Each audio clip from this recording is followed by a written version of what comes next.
you a woman in medicine feeling overwhelmed and disconnected from the personal fulfillment that you desire? You're in the right place. Join doctors Joanne and Aaron as they rewrite the rules for women in medicine. Let's begin.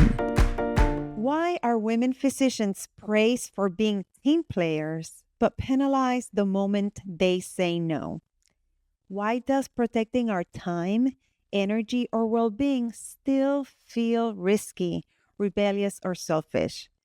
This is the hidden curriculum in medicine, the unspoken training that teaches women to overfunction, overgive, and override their limits. In this episode, Erin and I are rewriting that script.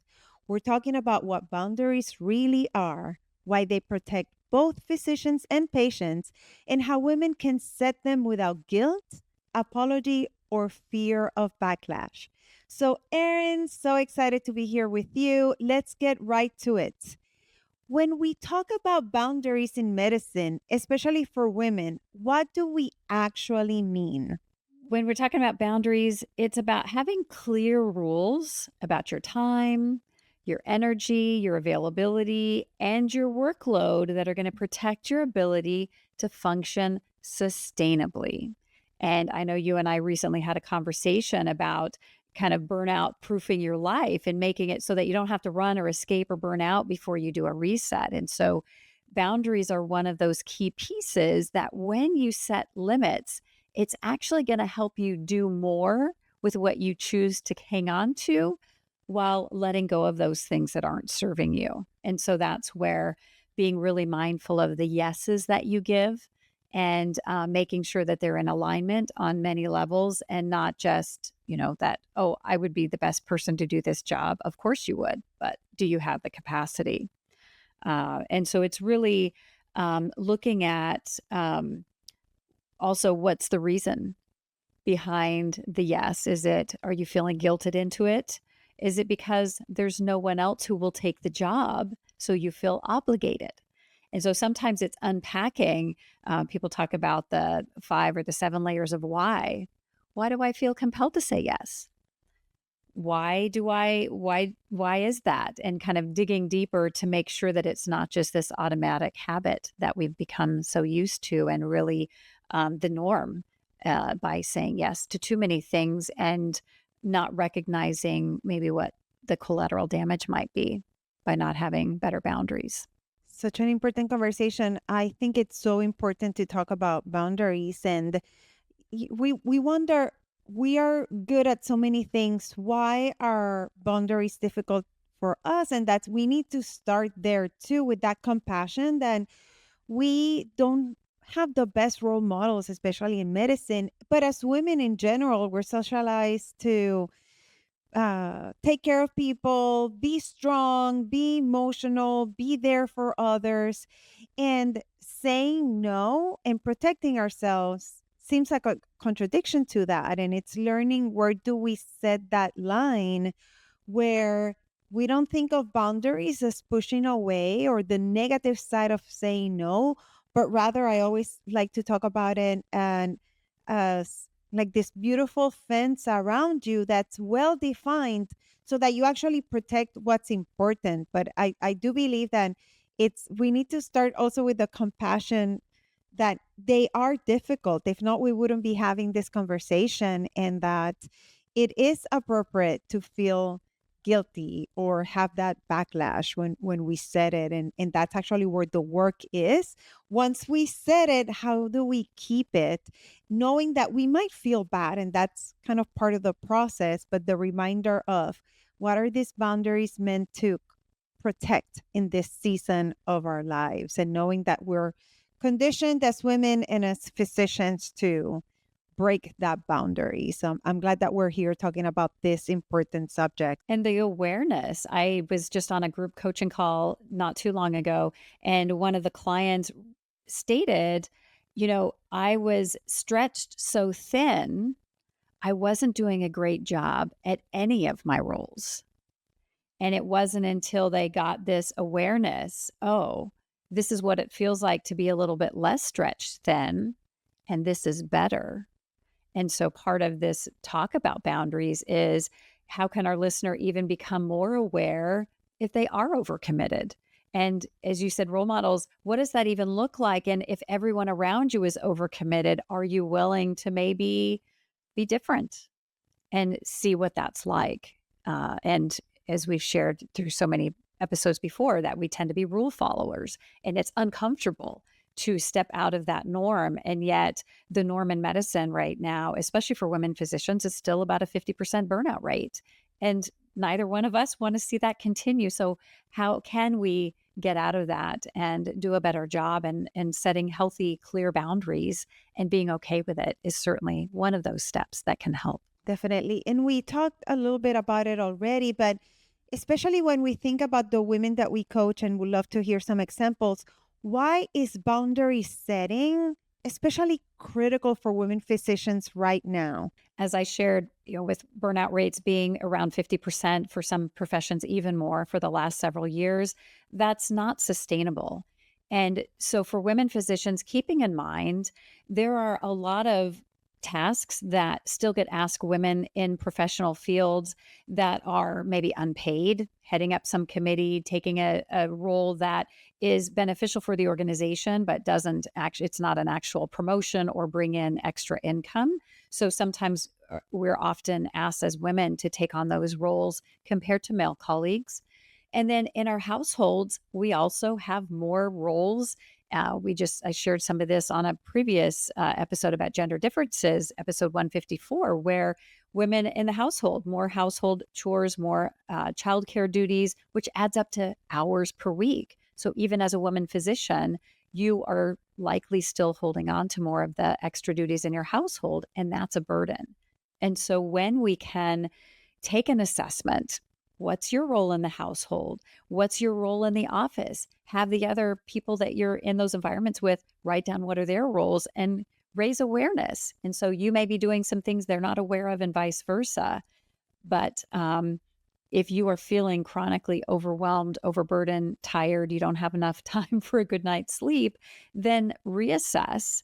And what I would recommend doing to raise your awareness is recalibrate. And so I have an example for one of my coaching clients. She was in a leadership role for a statewide position, not paid. It was I believe it was a volunteer position. And when she let that role go, her normal would have been, oh, is there another role? Can I sit on a board? What else can I do? And she fought that urge. She chose to invest in her own self-care, connecting with her spouse. And now she's recalibrating, and she's got this kind of, oh, now I have time. I can exercise in the morning. I can connect with my spouse. I'm not pulling so much into my free time. So now there's some capacity to breathe. And I don't think she'd experienced that in a long time. So I see her recalibrating and saying, oh, I think I want to ratchet down what I commit to because this feels more doable. I'm not so stressed. So important. We were talking in one of our recent episodes too about coaching and how coaching can help you. And this is one of the things that I probably help women in medicine the most. And one of the probably the most common testimonials I get is it is easier for me to set boundaries. And also because you have clarity of the things that you want, where you're at, and what's a priority in this time of your life. So then that way setting boundaries makes sense, because I think we often ask ourselves the wrong question of, can I say yes to this? Can I do it? Can I fit it in? And we say, sure. We're like, and we might feel good that we're adding more things because that's how we're wired. And I like to ask myself this question of saying, if I say yes to this, what will I have to say no to later on? Or if I say no, what would it open up space for? Or am I staying true to myself if I say yes to this with what I am prioritizing right now, which can change almost month to month. That's why we have to have such clarity. And I think we also need to redefine. I think when we think of boundaries, at least I still have almost like a little bit of a negative connotation. And I have to quickly catch it and be, no, these are good. These boundaries are meant to be protective for what's important. It's not like a pushing away, which we would be resistant to doing. So this is definitely good ongoing conversation for us to have. That's why we keep on bringing up this topic. It's so important. And I want to highlight what Joanne said about in the running a group coaching cohort, where we are intentionally creating communities that are choosing to have different norms and different outcomes than what is typical. And it's role modeling. And when you're seeing other women healthcare providers making decisions and creating clear boundaries and enjoying the benefits, now we get to see a different kind of role model. And as we lead these sessions, encouraging them. I've celebrated with some of my clients quitting something, whether that was quitting their job. For some of them, it might have been quitting a relationship, quitting a degree program, because it didn't fit the season of their life. And they realized that I'm going to set a boundary there. And that isn't normal for us in medicine to celebrate quitting something. And sometimes we could learn to quit things. And it's a little tangential from boundaries, but it's actually, I don't have the bandwidth, or maybe now I have the recognition that this is not great for this season in my life. And so I'm going to turn my yes into a no and be okay with that. And can we recognize that holding on to something just for the sake of proving you can do it, who's that serving? Really digging deeper and asking ourselves, why am I doing this? Am I afraid to quit something for some reason that has nothing to do with the relevance of what's going on in your life right now? Yes, so important. And for the women who is listening, who feels completely overextended or terrified to say no, what are some other boundaries that she can start practicing even this week? One is to have your default answer no longer be yes, if there can always be a pause in there. My schedule's really full right now. Let me take this home and think about it. So not giving a yes right away, and remembering just because you can doesn't mean you should. And then really asking yourself critically, checking in with your spouse or your partner, asking your colleagues, is there someone else who can do this? And then if you are going to say yes, is it an enthusiastic yes? Are you going to show up because, oh, I love doing this and you're passionate about it, versus you're doing it because maybe no one else is volunteering to do it, or because you feel guilted into doing it? And I would challenge you that those aren't great reasons to do it just because no one else will, or just because you feel guilty about it. You might be serving in a different capacity in other ways that better fits your needs and your capacity right now. And it may not be the right season for you. So one is, be really protective of your yeses, and only if things are excellent, well aligned, and you have capacity, should you say yes. And if you don't have capacity, it's not well aligned, and you're not super enthusiastic, then turn that into a no. And we've talked before about, I'd love to help. Now's not the time. Maybe ask me next year and I might have a different answer, but not committing just out of guilt. Other ways that you can set boundaries is to create rules when you're in a good mindset. Maybe it's on the weekend. For me, I reflect on Sundays. I go through my planner. I look ahead at my week, and I schedule how are things going to look. And when I was doing patient care, one of the rules I created was I was going to leave the office and shut down my charting, shut down my work by 6 p.m. And before that, I would stay there till 7, 8, 9, 10. In the early days, 11 o'clock at night. And then I would get back into work over the weekends. And I created kind of no charting zones, no work zones. And if you can do that, then what you're going to do is compress your work into a specific time zone. And it might then force you to make different decisions, set different boundaries during your workday in order to be able to play by that new rule that I'm going to finish up by whatever time that is for you. And my hope is, for my clients, I try to help them make it so that they're not at the office or doing more work after their patient care more than about 45 to 60 minutes per day. And so if you're pushing way beyond that, then what are the things that you can do to shrink that down? So protecting, no charting, no work zones. I'm putting air quotes up for that. And so saying something like, I finish my notes before I leave, or if not, I'll come in early tomorrow before work. And my home's not an extension of my clinic. Another one is delegating.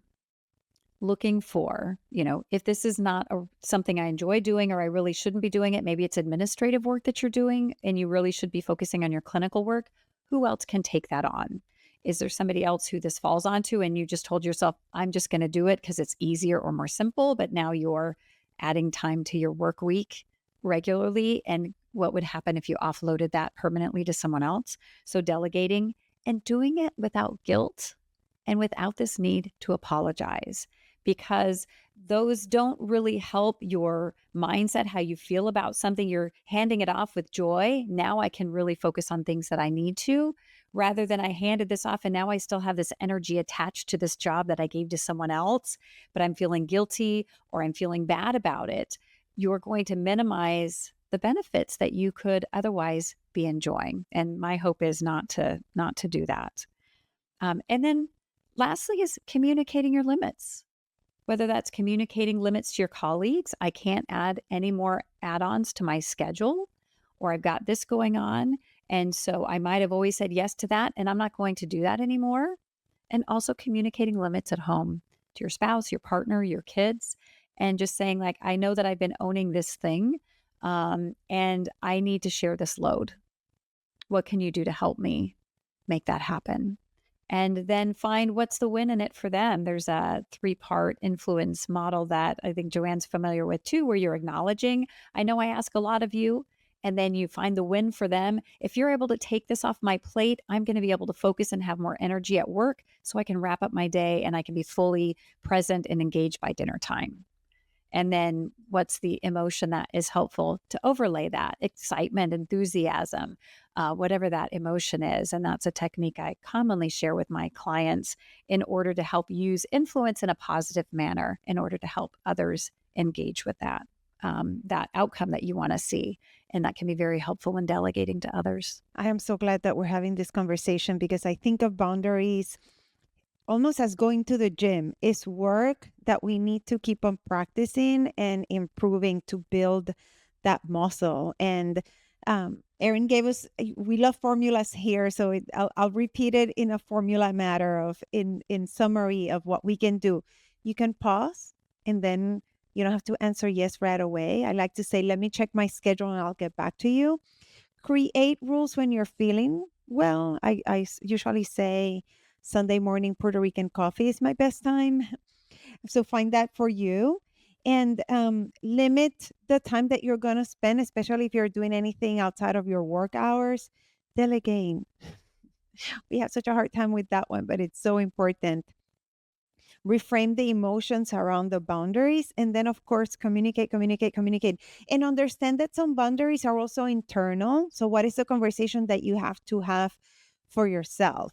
And with that, I would challenge you to think of what's one boundary that you are willing to practice starting this week. And we would love to hear what that is. So if you haven't, go to our YouTube page. The link is in the show notes, and you can leave us a message there. You can leave us a comment, share what's that boundary there. We'll share ours as well. And that way we can learn from each other.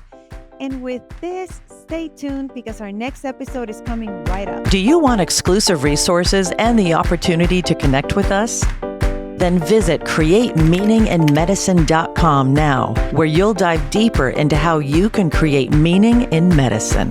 And if you're serious about optimizing your results, take 2 quick steps now. Connect with us on the website and tune in to the next episode.